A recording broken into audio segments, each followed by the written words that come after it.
Donc, bonjour, je m'appelle Laurent Bergerot. Bonjour aux présents, ça fait longtemps que ce n'est pas vu pour certains, et aux absents. Coucou Ariane. Voilà, moi je vais vous présenter en fait un projet qui va peut-être moins, on va dire, susciter de questions que le sujet précédent, qui est plus classique, on va dire, voilà, et qui se comprend. Le sujet précédent est passionnant. Donc, mon projet, en fait, c'est sur les restitutions 3D et la visualisation des certitudes, en archéologie en l'occurrence. Ce sera une interface de spatialisation de matrices de justifieurs. Donc, c'est un projet voilà, qui est, je co-présente, on va dire, avec Jean-Yves Blaise et Yvonna Dudek qui sont présents dans la salle, Gaël Simon également. Je peux aussi citer Olivier Marlet, qui fait partie aussi de CITER, qui a participé à l'élaboration de ce projet. Voilà. Donc, comme je viens de vous le dire, en fait, donc il y a plusieurs intervenants. C'est un projet qui a été fait dans le contexte de l'ANR Sésame, donc qui était en deux parties. Donc, l'année dernière, j'avais présenté un projet lié à la première partie. Là, cette fois, c'est la deuxième partie. Elle est co-managée, on va dire, par le laboratoire MAP. Donc, au niveau de tout ce qui est architecture, visualisation d'informations 2D et 3D, évidemment. Et l'ANR CITER, le laboratoire CITER, voilà, qui est plus sur tout ce qui est archéologie et archéomatique. Donc voilà pour le contexte. Donc l'idée du projet, c'était de visualiser les incertitudes en archéologie. Donc l'objectif, on voulait créer une preuve de concept sous forme d'interface web, en l'occurrence, permettant d'associer visuellement une évaluation de fiabilité à des restitutions 3D. Donc, on est parti du site de Marmoutier, de l'abbaye de Marmoutier, donc, qui est dans une ville voisine qui s'appelle Tours, dont là, vous voyez en fait une représentation de la. Représentation, enfin, ce n'est pas une représentation, justement, c'est une carte issue de Google Maps. Donc, là, on pourrait reparler de droit, d'auteur et tout ça sur cette image-là, mais ce n'est pas le sujet. Donc, c'est d'ailleurs la seule image que j'ai en journée. Et à partir de cette fouille, ont été donc extraits des données. Donc, ces données ont donné lieu à une modélisation, enfin des modélisations 3D de différents états de l'abbaye de Marmoutier au fur et à mesure des époques, et également à des analyses archéologiques sous forme de textes, de fiches et autres façons d'analyser, on va dire, ces données-là. Donc, tout ça a été mis dans une base de données et qui nous ont permis d'établir ces matrices de justification qu'on a réutilisé, donc l'interface que vous voyez à droite. Et évidemment, il y a le chronomètre qui s'est mis en route, je ne voulais pas. L'interface que vous voyez à droite, donc, qui réunit à la fois cette maquette et ces matrices de justification. Donc, qu'est-ce que c'est la matrice de justification? Donc, c'est une matrice à double entrée, un tableau à double entrée, où en fonction de critères d'incertitude, donc qui sont l'existence, l'emplacement, la forme et les dimensions d'objets, enfin d'éléments présents dans la maquette 3D, on peut y faire coïncider, y faire correspondre des taux de fiabilité qui vont de 1, donc le plus sûr, à 4, le moins sûr. Donc, les données de base qu'on avait, donc on a la base de données MySQL donc pour la création des matrices de justification, donc comme vous voyez, qui réunissait à la fois les informations liant les différents éléments de la maquette et les analyses archéologiques. On a également des modèles 3D qui ont été créés par Nicolas Noni en collaboration ou basés sur les informations que Gaël Simon lui a fournies et qui représentent donc 4 phases de l'abbaye qu'on voit en haut à droite. Donc, la première phase, c'est du XIIe siècle, deuxième, XIIIe, troisième, XVe siècle et dernière, XVIIIe siècle. Donc, on m'a fourni ces données. Attends, juste, je fais un petit truc qui m'ennuie. Transition. Excusez-moi. Hop. On va y arriver. Hop. Et voilà. Excusez-moi, je reviens tout de suite. Voilà. Donc, ces différentes maquettes, j'étais obligé de les redécouper parce que c'était en fait toutes les maquettes étaient en un seul bloc. Et aussi afin de pouvoir les redécouper en fonction du numérotage que vous voyez en haut, en bas à gauche là. On ne voit pas très bien d'ailleurs parce que c'est un peu flou. Il y a des numéros qui sont associés à chaque élément qui permettent justement de faire correspondre chaque élément du modèle à une entrée de la base de données. Voilà. Donc, la technologie employée en plus de Blender pour le découpage, c'est technologie web classique déjà utilisée dans de nombreux projets et dans de nombreux laboratoires liés au consortium 3D, donc HTML, CSS, PHP et JavaScript, utilisant la bibliothèque SriJS, donc qui permet de manipuler des données 3D en ligne. Donc avec cette technologie, on a créé donc un loader Collada pour pouvoir charger les 4 modèles dans l'interface. On a créé aussi un système de lancer de rayons, ça c'est pour interagir avec les objets. Et évidemment, un système de requête pour interroger la base de données contenant les taux de fiabilité par critère d'incertitude et par objet ou groupe. Donc justement, pour l'ensemble des fonctionnalités, donc ça se représente en 5 catégories dans cette application. Donc on avait la possibilité de choisir la restitution à la granularité. On a la possibilité de choisir le mode d'interaction. On a un volet analyse aussi qui a commencé à être développé. Et enfin, il y a les 2 dernières fonctionnalités sont plus des aides, on va dire, à l'ergonomie, donc des outils d'aide à la navigation et également le développement d'une version locale et tactile. Donc, le premier ensemble de fonctionnalités, c'est le choix de la restitution et de la granularité. Donc, la restitution, c'est on a une select list que vous voyez en haut à droite qui permet donc de choisir une des 4 maquettes et de les afficher. Et donc, ça nous permet une visualisation de ces fameuses fiabilités par période. Ensuite, on a le choix de la granularité. Et nous, là, cette fois, ça permet de voir les fiabilités à l'échelle d'un objet ou d'un groupe. Donc, en fait, on a soit un objet, les maquettes sont découpées en objets, contreforts, arches, éléments de charpente et ce genre de choses-là, ou des groupes, c'est-à-dire qu'un ensemble de contreforts, de murs et d'arches va représenter, par exemple, une façade. Voilà.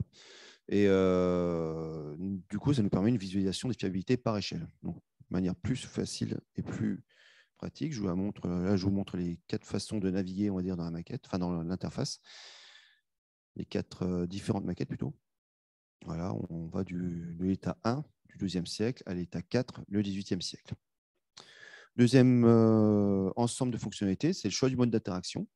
Donc là, on a 3 modes d'interaction. Donc, soit on visualise la matrice associée à chaque objet groupe ou groupe, soit on visualise tous les objets groupes correspondant à une matrice que l'on remplit par avance, ou on visualise les niveaux d'incertitude par critère. Voilà. Donc, de manière plus aisée, j'ai fait 3 vidéos qui permettent de voir ces trois façons d'interagir avec la maquette. Donc, la première façon, c'est tout simplement, comme vous voyez en bas, donc on clique directement sur la maquette. Donc là, on est en mode objet. Donc, on clique sur un bout de mur. Là, on va cliquer sur une arche. Et à droite, vous pouvez voir que la matrice de justification se modifie, car on va faire une requête à chaque fois qu'on clique sur un des éléments. Et du coup, on va pouvoir afficher les informations dans la base de données quant à la fiabilité sur l'existence, l'emplacement, la forme ou la dimension de chaque objet. Et ensuite, on a changé, on va dire, de mode de granularité. Et là, on est en mode groupe. Donc là, par exemple, on a plus juste un mur, on a par exemple l'ensemble de la tour des latrines et la matrice de justification qui correspond. Donc ça, c'est pour la première façon d'interagir. Deuxième façon d'interagir, cette fois, on ne clique plus sur la maquette, mais on va remplir directement la matrice à droite. Voilà. Donc, par exemple, là, on va mettre existence. Donc, là, c'est un petit rappel un peu de c'est de la petite aide, on va dire, contextuelle pour voir à peu près à quoi correspondent les différents niveaux de fiabilité et différents critères. Donc là, on remplit, on met en existence emplacement 1, 1, en forme et dimension 2, 2, et on voit en validant tous les éléments de la maquette correspondant à cette matrice-là. Là, de la même façon, on voit tous les éléments de la maquette correspondant au niveau de certitude le plus élevé, c'est-à-dire tout à 1. Ce qui est intéressant de voir là, c'est que cette partie-là, je remets un petit peu en arrière. Voilà. Là, tout est à 1. On a validé, on cherchait tous les éléments qui correspondaient à 1 au niveau des objets. Et en fait, c'est la partie en élévation. En fait, c'est pour ça que c'est aussi sûr, on est aussi sûr de la forme, de la dimension, de l'emplacement et de l'existence, parce que c'est les éléments qui sont encore en élévation à l'heure actuelle. Voilà. Donc, ça représente bien, on va dire, la fiabilité, on va dire, de la maquette. Donc, voilà. Et là, on a fait la même chose au niveau des groupes. Là, c'est au niveau de la façade en entier. Donc là, on a tous les niveaux 1 et toutes les façades. Là, un peu avec niveau 2 au niveau de la forme et de la dimension, c'est la tour des latrines, etc., etc. Donc ça, c'est pour le deuxième mode d'interaction. Et le dernier mode d'interaction, donc c'est la visualisation des niveaux d'incertitude par critère. Donc cette fois, comme vous voyez à droite, on a la matrice auquel s'ajoutent des petits systèmes de petits boutons, on va dire, devant les 4 critères de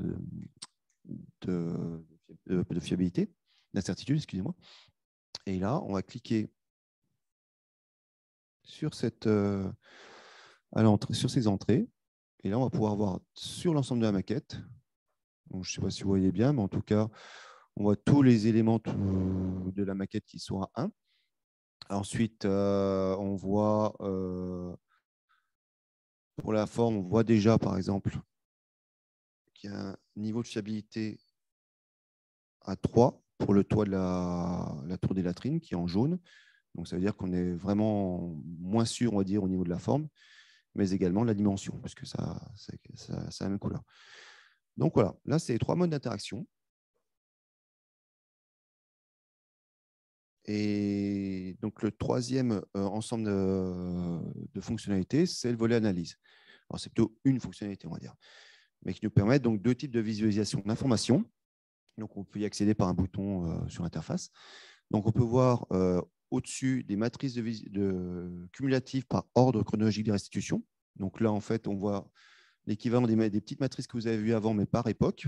Donc, on voit l'ensemble des données cumulées sur chaque période. Et en bas, on voit donc les matrices cumulatives par type architectural. Et on peut faire des comparaisons par paire, c'est-à-dire qu'à gauche, vous pouvez choisir la granularité, objet ou groupe. Et ensuite, sur le petit slider de droite, pour chaque élément, un contrefort, une façade, ou, voilà, selon le niveau de granularité. Et on peut faire la même chose à droite. Donc, pareil, objet, groupe et puis le type d'objet. Et comme ça, on peut comparer 2 à 2 les éléments, soit en fonction du groupe auquel il appartient, ou en fonction d'un groupe. Voilà. Et comme on peut le voir, on peut aussi voir les valeurs dominantes. Donc là, en l'occurrence, c'est plutôt bien parce que c'est plutôt sur 1. Donc ça veut dire que les maquettes sont plutôt assez fiables, on va dire, dans leur restitution par rapport aux justifications qui ont été données par les analyses archéologiques. Donc, vite fait, les 2 derniers outils, c'est l'outil de la navigation, donc un truc assez classique qu'on crée une interface. Le petit truc en plus, on va dire, c'est que on s'est amusé enfin, on s'est pas amusé, mais j'ai recréé, on va dire, une boussole et puis une mire à la manière de ce qu'on peut avoir sur les chantiers archéologiques. Une grille dimensionnelle aussi, pour pouvoir avoir une idée de l'échelle des différentes maquettes 3D. Et tout est à l'échelle. C'est 1 mètre. Le 1 mètre correspond bien au mètre de la grille et correspond bien au mètre sur la maquette. Donc, vite fait, pareil, j'ai une petite démonstration vidéo. Voilà, ça montre un petit peu la manipulation de ces différents outils. On peut accélérer. Voilà. Et là, on dispose, on va dire, la grille pour éventuellement mesurer la petite porte qui est là pour voir qu'elle fait à peu près un peu moins d'1 mètre. Voilà. Donc ça, c'est pour la 4e. Et la 5e fonctionnalité, c'est une fonctionnalité qui a été demandée, on va dire, dans la fin de l'ANR pour les journées du séminaire de clôture qui a eu lieu à la Chartreuse d'Avignon, de Villeneuve-les-Avignon en juin dernier. Donc, on a acquis, on va dire, une grande table tactile comme ça. Et comme vous voyez, voilà ce qu'utilise mon collègue. Et le problème de la Chartreuse, c'est que de Villeneuve-les-Avignon n'avait pas forcément Internet. Donc, il fallait une version pour une application qui était prévue sur ordinateur et online. Ben, on a dû la modifier pour qu'elle devienne et tactile et offline. Et ça donne ça. Alors, sachant que mon collègue Florent, que certains connaissent peut-être, parce qu'il a travaillé à Bordeaux avant, c'était la première fois qu'il utilisait cette application-là. Donc, on voit un peu l'hésitation pour un peu zoomer, un peu cliquer, tout ça. Mais il arrivait à facilement, assez rapidement, euh, on va dire apprivoiser l'engin, je dirais, l'application, et pouvoir naviguer, on va dire, assez aisément dans cette maquette. Voilà, là, il change d'état à chaque fois. Il change de mode il a pris le troisième mode. Là, il prend le troisième mode voilà. Et là, on voit notamment, chose qu'on n'avait pas vue avant, mais il y a un des toits qui est en gris. Là, c'est vraiment un niveau d'incertitude totale. C'est-à-dire que là, ça a été mis, mais on n'est pas sûr du tout, en l'occurrence pour ce troisième critère, de la forme de ce toit. Et on peut le visualiser directement sur la maquette. Voilà. Donc, en conclusion, comme vous avez vu, c'est un travail interdisciplinaire. Donc, ça a fait intervenir archéologues, informaticiens, architectes et des gens plutôt portés sur l'archéomatique.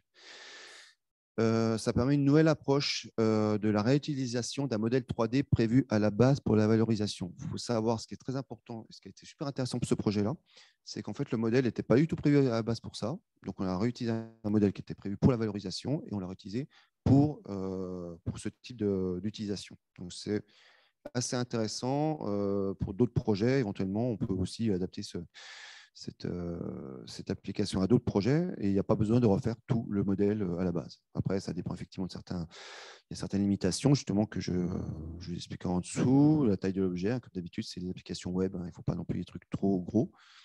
Et la limitation, on ne peut pas accéder aux parties intérieures sauf créer un système de layers. Voilà. Donc, c'est, comme vous l'avez vu, une preuve de concept qui est encore à approfondir, notamment au niveau de l'analyse, parce qu'on a encore pas mal de choses là, à ce niveau-là, et d'autres discussions qui ont eu lieu à Tours en début de semaine dans ce qu'on peut encore développer sur cette application-là. Voilà. Donc, je vous remercie pour votre attention. Le lien du projet, vous l'avez sur le site de Sésame et sur le site de Citer, et l'application. Bon, le lien est assez long, mais bon, voilà. Je vous remercie beaucoup pour votre attention. Merci. On va prendre une question parce que le temps commence à...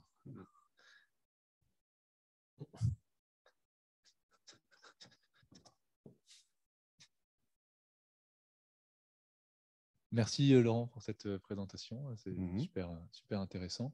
Alors, j'ai une question et puis peut-être une petite remarque. La question, c'est sur comment est-ce que vous aviez procédé pour faire cette grille d'évaluation. Est-ce que, enfin, j'imagine que vous l'avez pas, ça s'est pas fait en 2 secondes et que. Tout à fait. Ouais. Alors, la petite remarque, c'était sur la visualisation de données, mais du coup, c'est pas forcément très intéressant. Est-ce que vous aviez à un moment envisagé de croiser, de simplifier la grille en 2 entrées seulement et de croiser par exemple de la couleur avec de l'opacité et du coup de pouvoir afficher 2 critères à la fois au moins. Enfin, de pouvoir afficher 2 critères à la fois en 3D.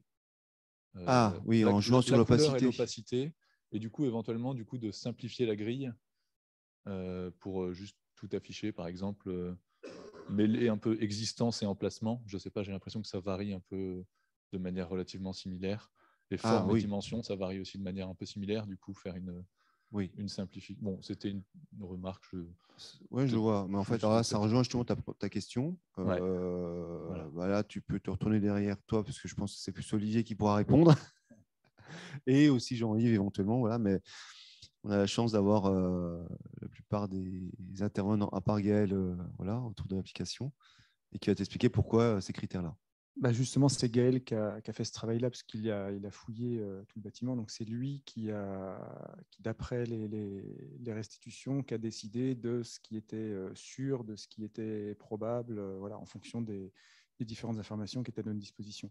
Donc, ça, c'est vraiment un choix scientifique de la part de l'archéologue. Ah, le choix de la grille vide.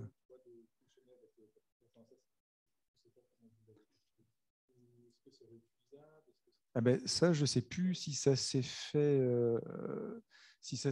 au préalable ou si c'est justement en mettant en place, je pense que c'est plutôt en mettant en place ces critères que la grille s'est constituée, parce que c'est ce qui est paru logique pour avoir une certaine finesse sans que ce soit non plus, que ça devienne non plus n'importe quoi, illisible, quoi. Notamment au niveau du nombre de taux de fiabilité. Avant, on en avait 5 au début, ce que je me rappelle, et on l'a réduit à 4, parce qu'il y en a très peu, de toute façon, pas au niveau 4, ça a été représenté parce qu'il fallait, ce qui est malheureux, mais il fallait presque, je dirais pas ça combler, mais bon, en tout cas, il y avait un toit et on ne savait pas quelle représentation ça avait, quoi.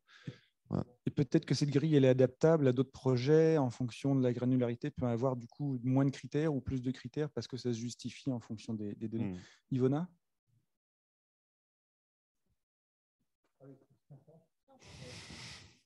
Tu es bien placé du coup, Mathieu. Quand on utilise un couleur comme ça, il faut choisir pas 50 couleurs, on est limité. Si on utilise translucidité, on n'est pas vraiment capable de voir quelle couleur c'est et quel niveau de translucidité on a ajusté. Si on a 2 ou 3 éléments, oui, mais s'il y a beaucoup d'éléments, ça devient invisible, simplement invisible. C'est pour ça que nous évitons translucidité, qui était depuis il y a 20 ans utilisée systématiquement pour montrer la crédibilité des données. On travaillait aussi comme ça, mais on a compris que ça ne passe pas des informations comme il faut. Donc, on évite. Oui, je vois, ça donne un ordre de grandeur. Ouais.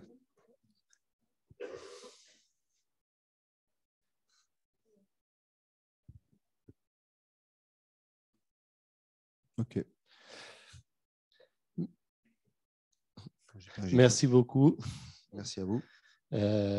Pour la présentation, encore une fois.